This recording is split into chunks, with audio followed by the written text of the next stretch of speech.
1962 से, जहां हमें पैसिफिक ओशन के बीचों बीच एक बहुत ही बड़ा शिप दिखाया जाता है जिसका नाम एंटोनिया ग्राजा है। इस शिप पर टोटल 600 पैसेंजर्स मौजूद हैं जो न्यूयॉर्क की तरफ जा रहे हैं। इस शिप में पार्टी चल रही होती है जहां एक बहुत ही खूबसूरत सिंगर गाना गा रही होती है और सभी लोग उस सिंगर के गाने को एंजॉय करते हुए मजे से डांस कर रहे होते हैं। शिप पर मौजूद सभी लोग बहुत ज्यादा खुश थे, लेकिन इन्हें पता नहीं था कि कुछ मिनट बाद उनके साथ कुछ ऐसा होने वाला है जिसके बारे में सोचने से भी डर लगता है। तभी हम देखते हैं कि एक आदमी इंजन रूम से एक लीवर ऊपर की तरफ उठाता है। लीवर के ऊपर उठते ही एक तेज नुकीला वायर टाइट होकर सब लोगों के आर पार चला जाता है। देखते ही देखते सब लोगों के बॉडी के 2 टुकड़े होने लगते हैं। यह एक बहुत ही दर्दनाक माहौल था जहां चारों तरफ खून ही खून फैला हुआ था। एक बच्ची जिसका नाम केटी है वो बच जाती है क्योंकि उसकी हाइट कम थी, जिस वजह से वायर उसके सर के ऊपर से होता हुआ गुजर जाता है। इसके बाद हमें 40 साल के बाद का सीन दिखाया जाता है जहां हम कुछ लोगों को देखते हैं जो एक टग बोट की मदद से एक बड़े शिप को खींच कर ले जा रहे होते हैं। तभी अचानक वो पुराना शिप डूबने लगता है। यह देखकर ग्रुप का लीडर अपनी टीम में से एक लड़की जिसका नाम मर्फी है उसे उस पुराने शिप पर भेज देता है ताकि मर्फी उस पुराने शिप को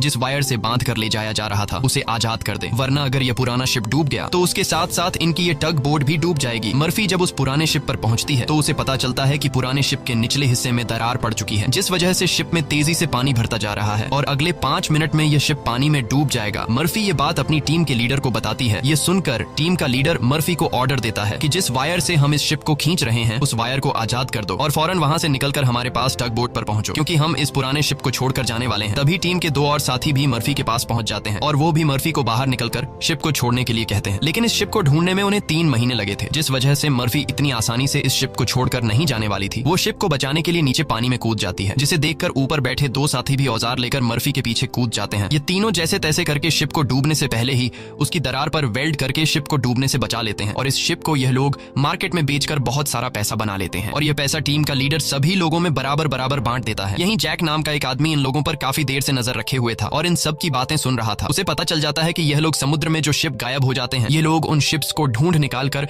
मार्केट में बेचकर पैसा कमाते हैं। जैक नाम का वो आदमी इनके पास आता है और इस टीम के लीडर को एक शिप के बारे में बताता है जिसमें खजाना छुपा हुआ है। जैक असल में उस शिप की बात कर रहा था जिसे 40 साल पहले एक अनजान आदमी ने लीवर खींचकर सब लोगों को मार दिया था। टीम के लीडर ने भी उस 40 साल पहले गायब हुए एंटोनिया ग्राजा नामी शिप के बारे में सुना था। टीम का लीडर कहता है कि इस शिप को बहुत से लोगों ने ढूंढा पर आज तक वो शिप किसी को भी नहीं मिला। जैक टीम के लीडर से कहता है कि मुझे पता है कि वो शिप समुद्र के किस हिस्से में है। अगर हम इस शिप को लाकर मार्केट में बेचेंगे तो हम रातों रात अमीर हो जाएंगे। पैसों का सुनते ही ग्रुप के सारे लोग इस मिशन के लिए तैयार हो जाते हैं और अगले ही दिन ये लोग अपने टग बोट में उस एंटोनिया ग्राजा नाम की शिप को ढूंढने निकल पड़ते हैं। कई दिनों के सफर के बाद ये लोग समुद्र के एक बहुत ही वीरान जगह पर पहुंच जाते हैं जहां टीम के एक आदमी को किसी शिप के आसपास होने का सिग्नल मिलता है। ये लोग समझ जाते हैं कि वह शिप जो आज से 40 साल पहले खो गया था वह यहीं कहीं पर है। थोड़ा ही आगे बढ़ने पर इनके सामने एक बहुत ही बड़ा शिप आ जाता है। ये वही शिप है जिसे हमने कहानी की शुरुआत में देखा था और ये शिप पिछले 40 सालों से समुद्र में गायब हो गया था। इस शिप को देखकर ये सभी लोग बहुत ज्यादा खुश हो जाते हैं और उन्हें लगता है कि इस शिप को बेचकर ये लोग माला माल हो जाएंगे। अब टीम का लीडर 2 लोगों को टग बोट में ही रहने के लिए कहता है और खुद कुछ साथियों के साथ उस पुराने शिप की जांच के लिए अंदर चला जाता है। अंदर जाते ही इन लोगों को बहुत ही अजीब सी आवाज आने लगती है जिसे सुनकर ये लोग घबरा जाते हैं। इसके बाद टीम का लीडर अपने साथियों को आगे बढ़ने के लिए कहता है। ये लोग उस आवाज को फॉलो करते हुए एक बड़ी सी घड़ी के पास पहुंचते हैं जहां ये लोग देखते हैं कि उस घड़ी का कांटा अभी भी हिल रहा है। कुछ देर बाद अचानक उस घड़ी का कांटा रुक जाता है। यह देखकर उन्हें कुछ अजीब लगता है। अब ये लोग शिप की ओर जांच करने के लिए आगे बढ़ते हैं। अंदर ये जहाज पूरी तरह से बिखर चुका था जहां सारी चीजें टूट चुकी थी और जहाज के लोहे में जंग लग चुका था। ये लोग जब आगे बढ़ रहे होते हैं तब उनका एक साथी नीचे फ्लोर टूटने की वजह से गिरने ही वाला होता है कि तभी मर्फी उसे पकड़ लेती है और जब मर्फी अपने साथी को ऊपर खींचती है तब उससे नीचे एक लड़की दिखाई देती है। ये वही लड़की है जो आज से 40 साल पहले यानी कि सन 1962 में शिप में अकेली बची थी जिसके सिर के ऊपर से वायर गुजरा था। लेकिन हैरान करने वाली बात यह थी कि 40 साल बाद भी उसकी उम्र उतनी ही थी, जिसका मतलब यह है कि यह उस लड़की की आत्मा है। मर्फी उस लड़की को जब दोबारा देखती है तो वह लड़की अचानक कहीं गायब हो जाती है। अब ये लोग जैसे तैसे करके अपनी साथी को ऊपर की ओर खींच देते हैं। यहाँ मर्फी को कुछ समझ नहीं आता कि उसने जो देखा वह सच था या फिर कोई वहम, लेकिन यह सब देखकर मर्फी बहुत ज्यादा डर जाती है। अब यह शिप बहुत ही ज्यादा बड़ा था, इसलिए ये लोग इसे और एक्सप्लोर करने लगते हैं और चलते चलते शिप के मेन कैबिन तक पहुंच जाते हैं जहां जांच करते हुए उन्हें एक डिजिटल वॉच मिलती है। ये देखकर ये लोग कंफ्यूज्ड हो जाते हैं क्योंकि आज से 40 साल पहले इस तरह की डिजिटल वॉच नहीं हुआ करती थी और इस वॉच को देखकर ये लोग समझ जाते हैं कि जरूर हमसे पहले भी यहाँ कुछ लोग आ चुके हैं। इसके बाद ये सब वापस अपने टग बोट पर आते हैं और टीम का लीडर डिसाइड करता है कि अगले दिन हम इस शिप को टग बोट से बांध कर ले जाएंगे। अगली सुबह उन्हें पता चलता है कि शिप में एक बहुत बड़ा होल है जिसकी वजह से धीरे धीरे शिप पानी में डूब रहा है। टीम का लीडर कहता है कि इस हालत में शिप को टग बोट से बांध कर ले जाना नामुमकिन है क्योंकि शिप में ढेर सारा पानी जमा हो चुका है। पानी की वजह से शिप का वजन कई गुना बढ़ चुका है, इसीलिए इस पुराने शिप को टग बोट से बांध कर ले जाना एक बेवकूफी होगी। अब ये लोग डिसाइड करते हैं कि पहले हम शिप के होल को वेल्ड करके बंद करेंगे और फिर शिप के अंदर मौजूद सारा पानी निकालकर इसे टग बोट से बांध कर ले जाएंगे। कैप्टन की बात सबको ठीक लगती है, जिसके बाद ये सभी अपने अपने काम पर लग जाते हैं। कुछ साथी शिप के होल को रिपेयर करने में लग जाते हैं और कुछ शिप के अंदर मौजूद खजाना ढूंढने में लग जाते हैं। मर्फी खजाने की जांच में आगे बढ़ते हुए एक स्विमिंग पूल के पास पहुंचती है। स्विमिंग पूल को देखकर वह हैरान रह जाती है, क्योंकि स्विमिंग पूल पर ढेर सारे गोलियों के निशान थे। अब वह स्विमिंग पूल से जब ऊपर की तरफ आ रही होती है, तभी एक बार फिर से वह लड़की मर्फी के सामने आ जाती है, जिसे देखकर डर के मारे मर्फी वापस नीचे पूल में गिर जाती है। उसका सर तेजी से स्विमिंग पूल के फ्लोर से टकराता है और खून निकलना शुरू हो जाता है, पर स्विमिंग पूल उसके खून को अब्सॉर्ब कर लेता है। मर्फी एक बार फिर से जब ऊपर देखती है तो वो लड़की वहाँ नहीं थी और अब वहाँ पर जैक होता है। जैक मर्फी को स्विमिंग पूल से बाहर निकालने में मदद करता है। बाहर निकलते ही मर्फी जैक से कहती है कि मैंने अभी अभी यहाँ पर एक लड़की देखी है, लेकिन पता नहीं वह अचानक कहाँ गायब हो गई। जैक मर्फी से कहता है कि यह तुम्हारा वहम होगा, यहाँ पर कुछ भी ऐसा नहीं है। इसके बाद ये दोनों आगे बढ़ते हैं और इन दोनों के यहाँ से जाने के बाद स्विमिंग पूल पूरी तरह से खून से भर जाता है। दूसरी तरफ टीम के लीडर को उस पुराने शिप के कैप्टन का रूम मिल जाता है। टीम का लीडर जब रूम के अंदर जाता है तो रूम काफी बुरी हालत में था। रिसर्च करने पर टीम के लीडर को वहाँ पर कुछ भी खास नहीं मिला। जब टीम के लीडर की नजर सामने टेबल पर पड़ती है तो वह देखता है कि टेबल पर एक शराब की बोतल और ग्लास में किसी ने पैक बनाकर रखा है। यह सब देखकर ऐसा लग रहा था जैसे अभी अभी कोई शराब पीकर चला गया हो। टीम का लीडर जैसे ही इस ग्लास को उठाकर पीने वाला होता है, तब उसकी नजर सामने लगे शीशे पर पड़ती है और शीशे में टीम के लीडर को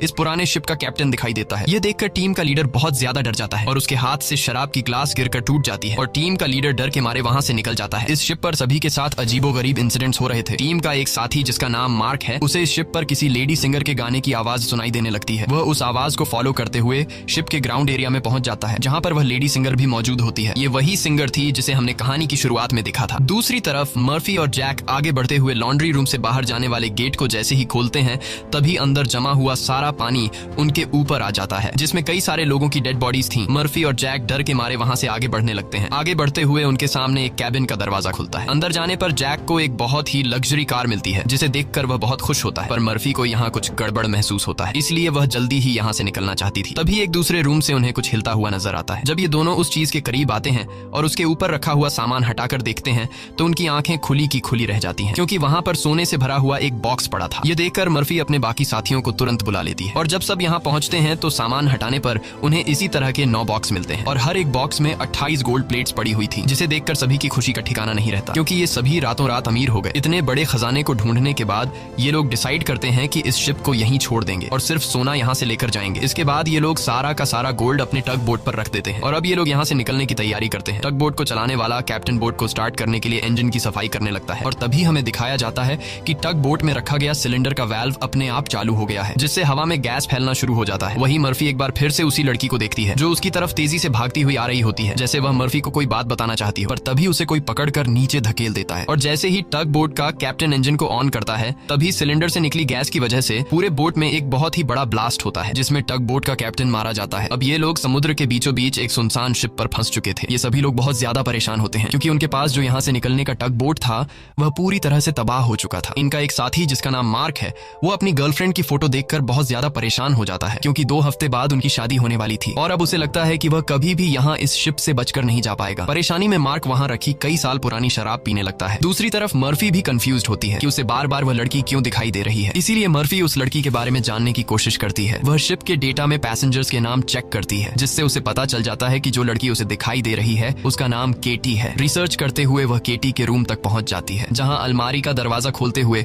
उसे केटी का ढांचा मिल जाता है, जिसे देखकर मर्फी बहुत ज्यादा डर जाती है। फिर जैसे तैसे करके मर्फी खुद को संभालती है और उस ढांचे के गले में लटके लॉकेट को उतार कर देखती है, जिसमें उस छोटी लड़की के पेरेंट्स की फोटो थी जो उसके पीछे ही खड़ी थी। उसे देखकर मर्फी को एक जोरदार झटका लगता है। केटी कहती है कि वह लॉकेट बंद मत करना, क्योंकि बहुत साल बाद मैं अपने मॉम डैड को देख रही हूँ। मर्फी को अब भी यकीन नहीं हो रहा था कि वो एक मरी हुई लड़की से बात कर रही है, पर जब वह लॉकेट को केटी के हाथ में देने लगती है तो लॉकेट केटी के हाथ से आर पार चला जाता है और अब जाकर मर्फी को यकीन हुआ कि यह लड़की कोई इंसान नहीं बल्कि एक आत्मा है। केटी मर्फी को बताती है कि इस शिप पर और भी कई सारे लोगों की आत्मा कैद है और तब तक ये सोल यहाँ से आजाद नहीं हो सकती जब तक उस आदमी को न मारा जाए जो लोगों की आत्मा को यहाँ पर कैद करता है। मर्फी केटी से पूछती है कि कौन है वो आदमी जिसने तुम्हें और बाकी लोगों की आत्माओं को यहाँ कैद कर रखा है। केटी जैसे ही मर्फी को उस आदमी के बारे में बताने वाली होती है, तभी अचानक छत पर कुछ अजीब से कीड़े निकलने लगते हैं, जिसे देखकर केटी बहुत ज्यादा डर जाती है और वह मर्फी से कहती है कि जल्द से जल्द इस शिप से तुम लोग निकल जाओ वरना तुम लोग मारे जाओगे। इसके बाद केटी गायब हो जाती है। दूसरी तरफ मार्क पूरी बोतल पीने के बाद उसे चक्कर आने लगा। उसके आसपास पड़े सभी टेबल और चेयर्स हिलने लगते हैं। देखते ही देखते सब कुछ रिपेयर होकर नया हो गया और आज से 40 साल पहले जो लोग इस शिप में मारे गए थे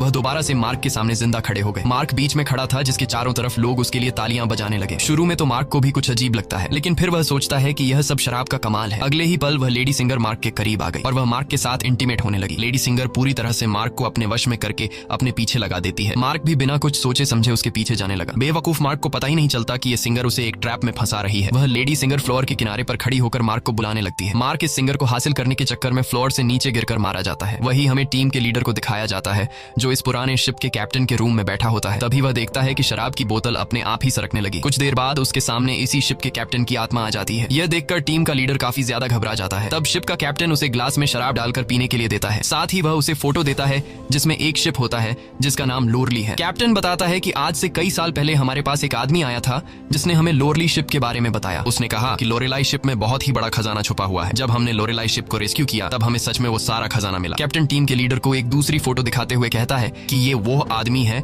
जिसने हमें लोरेलाई शिप का बताया था। टीम का लीडर उस आदमी की फोटो देखकर उसके गले में सांसें अटक जाती हैं, क्योंकि वह आदमी कोई और नहीं बल्कि जैक था और यह फोटो 40 साल पुरानी थी। 40 साल गुजरने के बाद आज भी उसकी उम्र में कोई बदलाव नहीं हुआ। वह फोटो में बिल्कुल वैसा ही दिख रहा था जैसे 40 साल पहले दिखता था। अब टीम का लीडर समझ जाता है कि जैक कोई इंसान नहीं बल्कि एक भूत है। ये सब समझते ही टीम का लीडर जल्द ही अपनी टीम को इस शिप से निकालना चाहता था। वह जल्दी से अपने साथियों को ढूंढने लगता है, पर तभी उसके सामने उसका वही साथी आ जाता है जो टग बोट में गैस खुलने की वजह से ब्लास्ट में मारा गया था। दरअसल ये ब्लास्ट में मारे जाने वाले आदमी की आत्मा होती है जो टीम के लीडर को मारने के लिए आगे बढ़ता है। लीडर उससे खुद को बचाने के लिए भागता है, लेकिन तभी उसके सामने मर्फी आ जाती है। अब ब्लास्ट में मारा जाने वाले आदमी की आत्मा तो गायब हो जाती है, पर टीम के लीडर को मर्फी का चेहरा उसी ब्लास्ट में मारे जाने वाले साथी की तरह दिख रहा होता है जो कुछ देर पहले भूत बनकर उसके पीछे आ रहा था। इसीलिए टीम का लीडर मर्फी को भूत समझकर उसके ऊपर हमला कर देता है, पर मर्फी खुद को बचाने के लिए उसके पैर को घायल कर देती है। लेकिन इससे टीम के लीडर का ज्यादा कुछ नहीं बिगड़ता। वह दोबारा से मर्फी पर हमला करने के लिए खड़ा होता है। इससे पहले कि वह मर्फी को मार पाता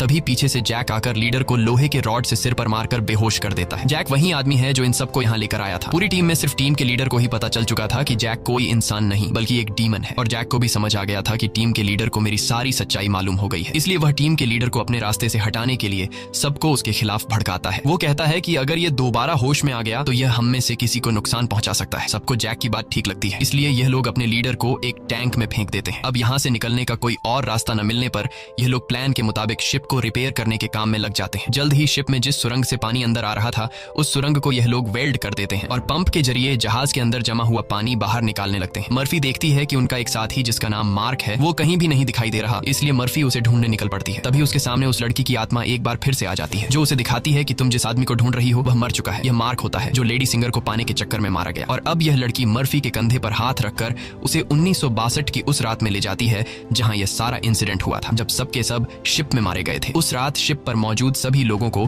बहुत ही बेरहमी से मारा गया था और यह सब एक ग्रुप कर रहा था जिसका मकसद था इस शिप पर मौजूद सारा गोल्ड चुराना। इन लोगों ने कुछ लोगों को खाने में जहर मिलाकर मार डाला, कुछ लोगों को वायर से काटकर उनके 2 टुकड़े कर दिए और कुछ को गोलियों से छलनी कर दिया गया। इनके कहर से केटी भी नहीं बच पाई। उन्होंने केटी को उसके रूम में ले जाकर फांसी पर लटका दिया। इन सब के पीछे थी वही लेडी सिंगर जिसने गोल्ड लूटने के लिए यह पूरा प्लान बनाया था और अपने लोगों की मदद से उसने शिप पर मौजूद सभी लोगों को मार डाला। अब सारा गोल्ड उनके कब्जे में था। शिप का ऑफिसर भी लेडी सिंगर से मिला हुआ था। लेडी सिंगर के एक इशारे पर वह अपने ही साथियों को मार देता है, लेकिन जैसे ही वह मुड़ता है लेडी सिंगर उसे भी गोली मार देती है। लेडी सिंगर को लगता है कि सारा गोल्ड अब उसी का हो चुका है क्योंकि शिप पर मौजूद सभी लोग मारे जा चुके थे। लेकिन यही एंट्री होती है एक ऐसे आदमी की जो इस पूरे गेम का मास्टरमाइंड था और वह लोहे की चेन से लेडी सिंगर को लटकाकर मार देता है। मर्फी केटी की मदद से यह सब देख रही होती है और तभी वह इस गेम के मास्टरमाइंड को भी देख लेती है, जिसे देखकर मर्फी शॉक हो जाती है क्योंकि वो आदमी कोई और नहीं बल्कि जैक है जो इन्हें गोल्ड का लालच देकर यहाँ पर लेकर आया। क्योंकि शिप में छेद हो चुका था और शिप धीरे धीरे पानी में डूब रही थी, इसलिए शिप को बचाने के लिए कुछ ऐसे लोगों की जरूरत थी जो शिप को डूबने से बचा सके। इसलिए जैक ने चालाकी से इन्हें यहाँ लाया। अब शिप पूरी तरह से ठीक हो चुकी थी, इसलिए जैक को अब इन लोगों की कोई जरूरत नहीं थी और अब वह इन सबको भी मार देगा। यह सब समझते ही मर्फी को याद आता है कि हमने जैक की बातों में आकर अपने लीडर को टैंक में बंद कर दिया था। अब मर्फी अपने लीडर की जान बचाने के लिए उसके पास दौड़ कर जाती है, लेकिन अब टैंक में पानी भरने की वजह से लीडर की मौत हो गई होती है। मर्फी अपने लीडर को बचाने के लिए टैंक का कांच तोड़ने की कोशिश करती है, पर टैंक का कांच बहुत ही मजबूत था, इसलिए लाख कोशिश करने के बावजूद भी लीडर को बचा नहीं पाती। इसके बाद मर्फी अपने एक साथी के पास आती है जिसका नाम डॉज है। मर्फी डॉज को जैक की सारी सच्चाई बता देती है और कहती है कि जैक तुम्हें जहां भी नजर आए उसे शूट कर दो, मैं अपने एक और साथी को ढूंढने जा रही हूँ। मर्फी के जाने के कुछ देर बाद जैक डॉज के सामने आ जाता है, जिसे मर्फी ने कहा था कि जैक जहां भी नजर आए उसे शूट कर दो। डॉज जैक से कहता है कि यहीं पर खड़े रहो और अपनी जगह से हिलना मत। ये सुनकर जैक समझ जाता है कि मर्फी ने इसे मेरी सारी सच्चाई बता दी है। तब जैक डॉज को बातों में उलझाकर डॉज से बंदूक बंदूक छीनने की कोशिश करता है, लेकिन डॉज जैक की होशियारी समझ जाता है और वो फौरन जैक पर बंदूक की गोली चला देता है, जिससे जैक दूर जा गिरता है। जिसके बाद डॉज जैक के पास आता है और देखता है कि जैक मारा जा चुका है। यह देखकर डॉज वहां से चला जाता है, लेकिन हम देखते हैं कि जैक अभी भी मरा नहीं है। दूसरी तरफ मर्फी अपने जिस साथी को ढूंढने गई थी, मर्फी को पता चल जाता है कि वो पानी में मारा गया है। अब डॉज के अलावा मर्फी के सारे साथी मारे जा चुके थे, इसलिए मर्फी डिसाइड करती है